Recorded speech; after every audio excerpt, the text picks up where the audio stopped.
দিওয়ালিতে দিল্লি ও সংলগ্ন national capital regional এলাকায় পরিবেশ বান্ধব বাজি পোড়ানোর অনুমতি দেওয়ার আর্জি সুপ্রিম কোর্টে।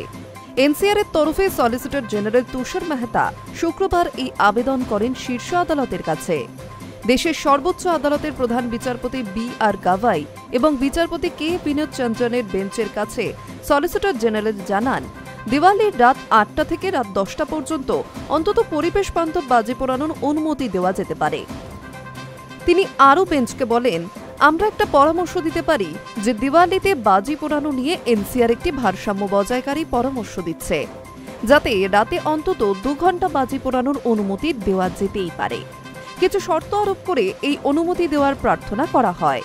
তার মধ্যে প্রথমটি হল ন্যাশনাল এনভায়রনমেন্টাল ইঞ্জিনিয়ারিং রিসার্চ ইনস্টিটিউটের অনুমোদিত পরিবেশ বান্ধব বাজি তৈরি, বিক্রি ও পোড়াতে হবে।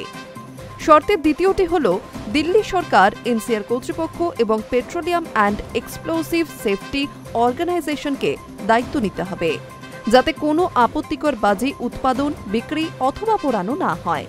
মেহতা বলেন, বাচ্চাদের অন্তত ২টো দিন বাজি পুড়িয়ে উৎসবের আনন্দ উপভোগ করতে দেওয়া যেতে পারে।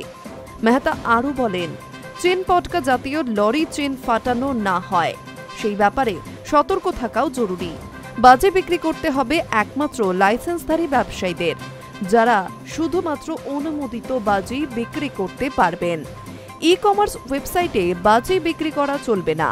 এই ধরনের বাণিজ্যিক প্রতিষ্ঠানও অনলাইন সেল করবে না।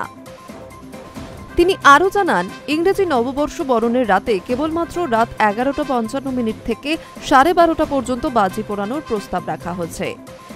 গুরুপরবের দিন সকাল 4টে থেকে 5টা এবং রাত 9টা থেকে 10টা পর্যন্ত বাজি পোড়ানোর অনুমতি দেওয়া হোক। আরও অন্যান্য অনুষ্ঠানগুলিতে পরিবেশ বান্ধব বাজি পোড়ানোর অনুমতি দিতে পারে সুপ্রিম কোর্ট, যদিও সুপ্রিম কোর্ট এই দিন রায়দান স্থগিত রেখেছে। Hi news network.